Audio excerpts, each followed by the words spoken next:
नमस्कार दोस्तों, आप सभी का स्वागत है हमारे YouTube चैनल मान्या लाल किताब रेमेडीज में। आज मैं आपके साथ बात करने जा रहा हूं मीन राशि के बारे में और आज का मुख्य टॉपिक होगा आपकी राशि के स्वामी गुरु का मार्गी होना। जी हाँ, गुरु जो हैं वो 4 फरवरी से लेकर 12 मई 2025 तक वृषभ राशि में मार्गी रहेंगे और इस अवस्था का कैसा प्रभाव मीन राशि के जातकों के ऊपर रहेगा, आज मैं आपके साथ उस ग्रह के बारे में बात करूंगा जिसको आपकी राशि का स्वामी गुरु कहा जाता है। दोस्तों, गुरु जो हैं वो हर ग्रह, जो जितने भी सौर मंडल के अंदर ग्रह हैं, उन सभी के गुरु अगर कहा जाता है तो वो बृहस्पति को कहा जाता है, यानी आपकी राशि के स्वामी ग्रह को कहा जाता है। जब भी राशि स्वामी अस्त हो जाए, वक्री हो जाए, मार्गी हो जाए, तो इसके अपने ही एक मायने होते हैं।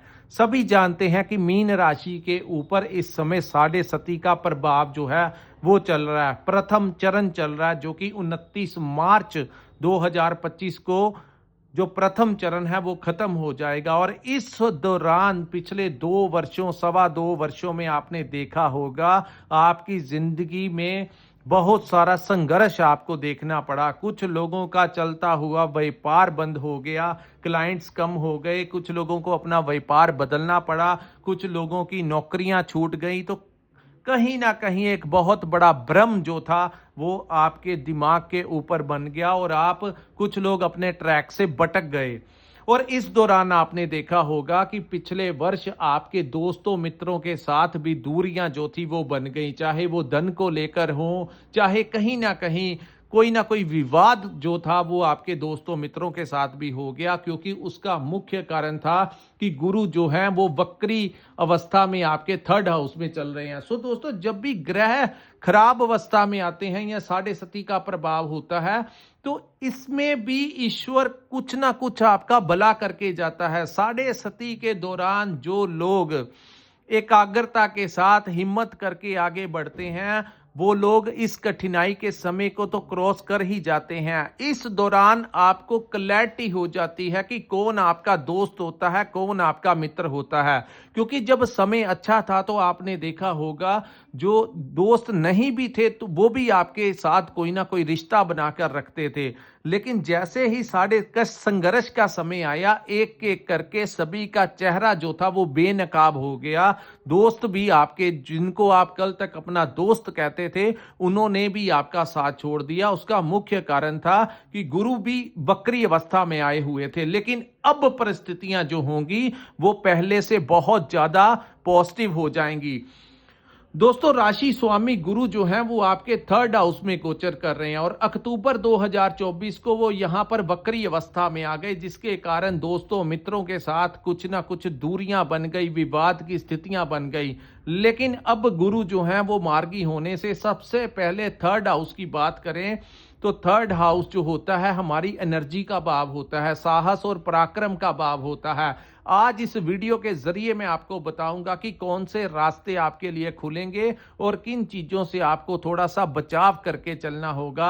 आने वाले समय को मैनेज किस प्रकार से करना है, और यही ज्योतिष शास्त्र है। सही मायनों में देखा जाए तो टाइम की मैनेजमेंट किस प्रकार से करनी है, क्या कौन से रास्ते अच्छे रहेंगे, किन चीजों से आपको बचाव करके चलना होगा, यही ज्योतिष है। और जब बारिश पड़ रही होती है तो छाते का सहारा जो लोग लेकर चलते हैं उन लोगों को पानी ज्यादा नहीं भिगो पाता। लेकिन जब छाता नहीं लेंगे या शेल्टर के नीचे नहीं आएंगे, सतर्क नहीं रहेंगे, जल्दबाजी नहीं करेंगे, तो आपका बचाव जो है वो हो जाएगा।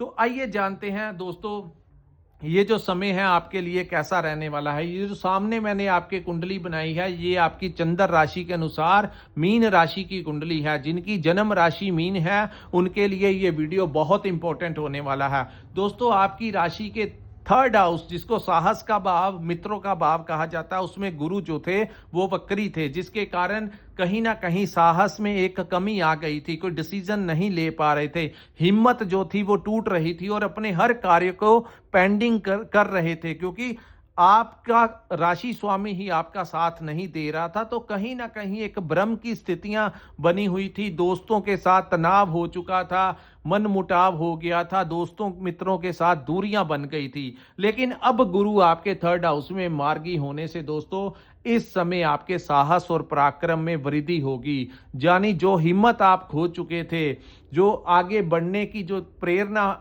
आपका जो पराक्रम था वो कम हो चुका था, उसमें एक बहुत बड़ा परिवर्तन आएगा। और इस हिम्मत के साथ गुरु आपको आशीर्वाद देंगे और उस आशीर्वाद के साथ आप जिंदगी में फिर से मूव करते हुए दिखाई दे रहे हैं। दूसरा, इस भाव को दोस्तों मित्रों का भी भाव कहा जाता है। तो यहां पर जो दोस्त मित्रों के साथ आपकी अनबन हो चुकी थी, वहां से आपके रिश्ते दोबारा से एक दूसरे के साथ आप फिर संपर्क में आएंगे और दोबारा से आपको वहां से कोई ना कोई लाभ जो है वो मिलता हुआ नजर आएगा। इस समय किसी दोस्त के मार्गदर्शन से आपका कोई नया रास्ता खुल सकता है, उसकी वजह से आपको कोई जॉब मिल सकती है, उसके वजह से आपके करियर में आपको कोई बिजनेस अपॉर्चुनिटी मिल सकती है। तो दोस्त फिर से कोई बड़ा साइन जो है इस समय पॉजिटिव आपको देते हुए नजर आ रहे हैं। अब मैं आपको बताऊंगा कि थर्ड हाउस से किन भावों के ऊपर दृष्टियां होंगी और वहां से आपको क्या क्या लाभ होगा। दोस्तों, गुरु आपके कर्म भाव के और आपके लगन भाव के स्वामी है। लगन में आपके राहु बैठा है और कर्म भाव के स्वामी वक्री होने से बिजनेस में कोई परेशानी आपको आ रही थी और वहीं नौकरी में भी परेशानी आपको आई, क्योंकि 10th हाउस जो होता है हमारे बिजनेस और हमारी नौकरी का भाव होता है कि हमारा सोर्स ऑफ इनकम क्या है। तो वहां का जो स्वामी थे वो वक्री हो गए थे, जिसके कारण बिजनेस भी अच्छा नहीं चल रहा था, क्लाइंट्स नहीं आ रहे थे, जो पैसा आप बिजनेस में इन्वेस्ट कर रहे थे उसमें भी कोई आपको ज्यादा प्रॉफिट नहीं हो रहा था। तो कहीं कुछ ना कुछ इरिटेट जो था वो आपको कर रहा था, उसमें एक बड़ी राहत मिलेगी। दोबारा से जिंदगी में एक नई रोशनी आपके आ सकती है। सो कर्म भाव के स्वामी गुरु आपके थर्ड हाउस में जाने से इस समय आपको हिम्मत मिलेगी, आपके व्यापार में नए नए क्लाइंट्स आपको मिलेंगे, कहीं ना कहीं दोस्तों का सहयोग जो है इस समय मिलता हुआ नजर आएगा। वहीं अगर आपकी जॉब करने की चाहत है और आप इंटरव्यू दे भी रहे थे और सिलेक्शन नहीं हो पा रहा था, इस समय अगर आप प्रयास करेंगे तो आपको नौकरी मिलने की भी चांसेस जो हैं वो बढ़ गए हैं। दूसरा दोस्तों, गुरु की अब 3 दृष्टियां जिन भावों के ऊपर पड़ेगी, उन भावों से संबंधित क्या परिणाम होंगे, किन चीजों से आपको राहत मिलेगी, क्या क्या लाभ होंगे और किन चीजों से आपको थोड़ा सा बचाव करके चलना होगा, आइए इस वीडियो के माध्यम से मैं आपको बताता हूं। दोस्तों, गुरु की प्रथम दृष्टि जो है वो आपके 7वें भाव के ऊपर पड़ेगी, जहां से आपकी मैरिड लाइफ को देखा जाता है। जिन जातकों की शादी नहीं हुई उनके घर में शादी का प्रस्ताव जो है वो आ सकता है। सो विवाह शादी के योग बनने के चांसेस बनेंगे। दूसरा, इस भाव के अंदर बिजनेस पार्टनरशिप में जो समस्याएं आ रही थी, आपने देखा होगा पिछले 3-4 महीनों से अगर आप व्यापार कर रहे हैं तो वहां पर अगर आप खास करके पार्टनरशिप में काम कर रहे हैं तो वहां पर आपस में एक दूरियां बन रही थी, चाहे किसी भी बात को लेकर कुछ ना कुछ अनबन जो थी वो चल रही थी। वहां से फिर उस अशांति का जो माहौल बना हुआ था उसको एक आपके विराम लगेगा और एक पॉजिटिव एनर्जी के साथ वो दूरियां जो होंगी वो खत्म होंगी और वापस से रिश्ते जो हैं आपके ठीक होने शुरू हो जाएंगे। दूसरा, इस भाव को भी बिजनेस से रिलेटेड होता है, तो व्यापार के लिए कोई नया रास्ता इस समय खुलता हुआ नजर आ रहा है। तीसरा, इस भाव को हमारी मैरिड लाइफ का भी भाव कहा जाता है। तो पिछले 3-4 महीनों से आपने देखा होगा कुछ लोगों की लाइफ में, मैरिड लाइफ में बहुत ज्यादा डिस्टरबेंस क्रिएट हो गई। कुछ लोगों की शक, जो डाउट है अपने पार्टनर को लेकर, वो बहुत ज्यादा बढ़ गया था और कहीं ना कहीं एक तनाव का माहौल आपके परिवार में छाया हुआ था। कुछ लोगों की बात तो डिवोर्स तक भी पहुंच गई थी। लेकिन अब गुरु की दृष्टि 7वें भाव के ऊपर पड़ने से वहां पर जो लड़ाई झगड़ा, आपस में मनमुटाव चल रहा था, आपको लगता था कि आपके पार्टनर का आपको सहयोग नहीं मिल रहा, तो इस समय आपके जो रिश्तों में एक बहुत बड़ा तनाव आया हुआ था उसके ऊपर भी विराम लगेगा और फिर से घर में शांति का, उस रिश्ते में जो डिवोर्स तक पहुंचा हुआ था उसमें एक विराम लगेगा। सो एक वहां पर भी पॉजिटिविटी के साथ, हालांकि रिश्ते उतने अच्छे नहीं होंगे क्योंकि जब तनाव की स्थितियां बहुत पीक पे चली जाती हैं तो अचानक से कोई बहुत बड़ा बदलाव नहीं आ पाएगा, लेकिन फिर भी केतु वहां पर बैठकर कहीं ना कहीं जो बहुत ज्यादा अपनी चला रहे थे, जो डिस्टरबेंस आपको दे रहे थे, उनके ऊपर एक बहुत बड़ा विराम लगेगा। दोस्तों यहां पर मैं आपको एक उपाय देता हूं, क्योंकि केतु भी मई तक यहां पर बैठे रहेंगे। अगर आप चाहते हैं कि आपके परिवार में शांति का माहौल बना रहे, सबसे पहले किसी भी अगर आपके दिमाग में कोई डाउट आता है तो उस डाउट के बिहाफ के ऊपर आप कोई डिसीजन मत लें। दूसरा, यहां पर आपको केसर का तिलक लगाना चाहिए और अपने कान में सोना डाल लेंगे तो कहीं ना कहीं केतु का दुष्प्रभाव बहुत हद तक कम हो जाएगा। तो ये एक बहुत बड़ा रेमेडी है जो मैंने आपको मीन राशि वालों को दिया है।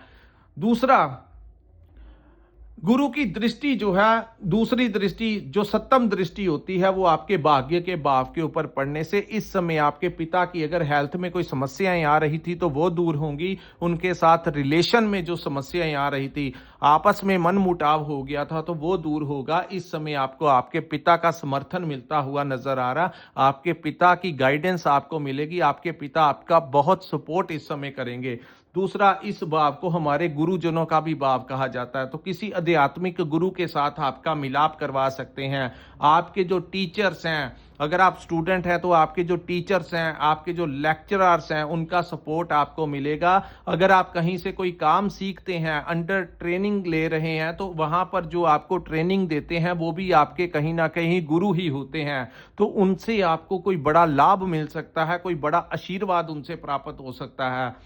तो भाग्य का, इस भाव को भाग्य का भी भाव कहा जाता है। तो गुरु के वक्री होने से भाग्य का सपोर्ट मिलना बंद हो गया था, आपके हर काम में अड़चने आ रही थी, तो वो भाग्य के भाव के ऊपर गुरु की दृष्टि पड़ने से इस समय आपके रुके हुए कार्य जो हैं वो फिर से पूरे होने की संभावनाएं हैं। सो जितने भी आपके पिछले महीने, जितने भी आपके इंपॉर्टेंट कार्य हैं जो आपने बड़ा जोर लगाया लेकिन वो नहीं हो पा रहे थे, इस समय अगर आप मेहनत करेंगे, प्रयास करेंगे, तो वो कार्य आपके इस समय सिद्ध होते हुए दिखाई दे रहे हैं। सो आपके कामों में जो रुकावटें, जो अड़चनें आ रही थी, वो दूर होंगी। तो आपको मैं यही एडवाइस करूंगा कि जितने भी इंपॉर्टेंट कार्य हैं आपकी लाइफ के, जो पेंडिंग पड़े हुए हैं, उन कार्यों की तरफ इस समय आपको ध्यान देना होगा, जिससे आप अपने कार्यों को इस समय कंप्लीट कर सकेंगे, क्योंकि वहां से आपको सपोर्ट वो ग्रह दिला रहा है। अब मैं बात करूंगा दोस्तों गुरु की एक नीच दृष्टि की। गुरु, हर ग्रह की एक उच्च राशि होती है और एक नीच राशि होती है। जिस प्रकार गुरु की उच्च राशि कर्क है, इसी प्रकार गुरु की नीच राशि मकर है। जब भी वो मकर लगन की तरफ दृष्टि डालते हैं या वहां पर बैठ जाते हैं, तो वो प्रभाव जो होता है वो नीच का हो जाता है। सो गुरु की एक नीच दृष्टि आपके लाभ के भाव पे पड़ने से इस समय मेहनत आपको ज्यादा करनी पड़ेगी। और जो सोर्स ऑफ इनकम, आप कोई अन्य काम भी करना चाह रहे थे, आप कोई अन्य सोर्स से भी इनकम प्राप्त करना चाहते थे, तो वो रास्ते आपके लिए उचित नहीं रहेंगे। यानी आप अगर कोई एक व्यापार करते हैं, उससे हटके आप कोई छोटा मोटा कारोबार दूसरे साइड से भी करना चाहते हैं, तो वहां पर आपको ये टाइम अच्छा नहीं है इन्वेस्ट करने का। अगर आपके दिमाग में कुछ ऐसा चल रहा है कि मैं एक व्यापार कर रहा हूं, इसमें कुछ ज्यादा आमदन नहीं हो रही, मेरे को साइड बिजनेस भी करना चाहिए, तो ये उचित समय नहीं है किसी अन्य कार्य की तरफ पैसा लगाने का, क्योंकि अगर आपने ऐसा किया तो वो पैसा आपका बर्बाद कर सकता है। दूसरी बात, जो लोग नौकरी करते हैं उनके लिए भी, अगर आप अपनी नौकरी से हटके कुछ अन्य तरफ जाना चाहते हैं या नौकरी छोड़ के कुछ दूसरी तरफ जाना चाहते हैं, यानी कि दूसरे तरीके से पैसा कमाना चाहते हैं किसी दूसरी नौकरी से, या कि नौकरी छोड़ के व्यापार करना चाहते हैं, तो ये उचित समय नहीं है। जैसे ही आपने कोई गलत डिसीजन लिया तो वो आपका टाइम जो होगा वो आपको ये समय सपोर्ट नहीं कर रहा। सो जैसा चल रहा है वैसा ही चलने दीजिए। अपने काम काज में थोड़ा बहुत आप चेंज कर सकते हैं, लेकिन कोई बहुत बड़ा साइड बिजनेस, कहते हैं दूसरों की तरफ देख के लगता है कि ये कार्य बहुत अच्छा है, इसमें बहुत पैसा है, लेकिन जब इंसान इन्वॉल्व होता है तब उसको जाकर पता लगता है। दूर से बहुत अच्छा जरूरी नहीं होता कि हर चमकने वाली चीज जो होती है वो अच्छी हो। सो किसी की तरफ देखकर उस जैसा बनना या उस काम में पैसा इन्वेस्ट करने का ये समय अच्छा नहीं होगा, आपका टाइम भी बर्बाद वो कर देगा और ये समय उचित नहीं है किसी दूसरी तरफ से अपने दिमाग को शिफ्ट करने का, क्योंकि राहु जो है वो आपको भ्रमित करने की पूरी कोशिश करेंगे। तो आप ऐसी बातों में अगर आएंगे या आ चुके हैं तो आपने उसका रिजल्ट भी देख लिया होगा। हमारी वीडियो बनाने का मकसद यही है कि आपका राइट मार्गदर्शन किया जा सके कि किन चीजों से आपको फायदा होगा, इन परिस्थितियों में किन चीजों से आपको अपना बचाव करके चलना होगा। क्योंकि सोर्स ऑफ इनकम यानी लाभ के भाव के ऊपर गुरु की नीच की दृष्टि होने से आप दूसरी तरफ ना जाएं तो वही आपके लिए बेहतर होगा। जैसी स्थितियां चल रही हैं, जो भी नौकरी कर रहे हैं, ये समय ठीक वैसे वहां पर ही आपको करना होगा। और दूसरी तरफ जो भी आप लंबे समय से व्यापार कर रहे हैं, उसी व्यापार में आप थोड़ा बहुत आगे बढ़ सकते हैं, लेकिन अचानक से अपना कारोबार चेंज करने का अगर आइडिया आए तो ऐसा स्टेप नहीं लेना, अन्यथा आपको प्रॉब्लम हो जाएगी। सो दोस्तों, ये था मीन राशि वालों के ऊपर गुरु के मार्गी होने का कैसा प्रभाव रहेगा। अगर ये वीडियो आपको अच्छा लगा हो तो कृपया इस वीडियो को लाइक कीजिए, हमारे चैनल को सब्सक्राइब कीजिए और नीचे कमेंट सेक्शन में कमेंट करके जरूर बताइए कि आपको ये वीडियो कैसा लगा। और जिन लोगों ने अपनी जन्म कुंडली का विश्लेषण करवाना होगा, जिनके पास अपना डेट ऑफ बर्थ और टाइम है और वो चाहते हैं अपने आने वाले कल के बारे में, अपने भविष्य के बारे में जानना, स्क्रीन के ऊपर जो नंबर दिया है वहां पर आप हमारे साथ संपर्क करके अपनी कुंडली का पूर्ण विश्लेषण करवा सकते हैं। इसी के साथ इस वीडियो को मैं विराम लगाता हूं। नमस्कार, जय माता दी।